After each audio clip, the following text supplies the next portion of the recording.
Balandžio 4. Padoriai elkimės kaip dieną. Laiškas Romiečiams 13 skyrius 13 eilutė.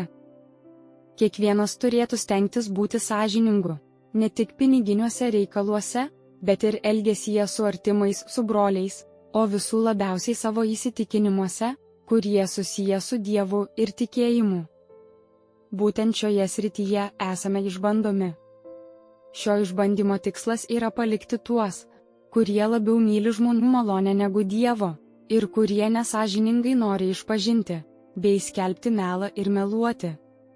Tokiems bus leista susigadinti savo amžiną gerovę, o tuo pačiu jie pasirodys netinkamais karalystiai, tai galiausiai kokiam darbui jie dar galės būti tinkamais. Dievo žmonės turi gyventi sąžiningai. Jų elgesys turi būti gyvų teisingumo, paveikslu ir jo parodymu. Būdami teisingi širdyje, jie turėtų visiems atiduoti tai, kas kam priklauso. Turėtų visada taip elgtis, kad niekada nereikėtų gėdytis kitų akivaizdoje.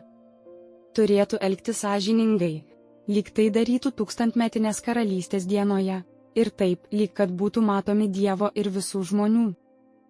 Klausimai: ar šią savaitę elgiausi taip, lyg kad būčiau Dievo karalystėje?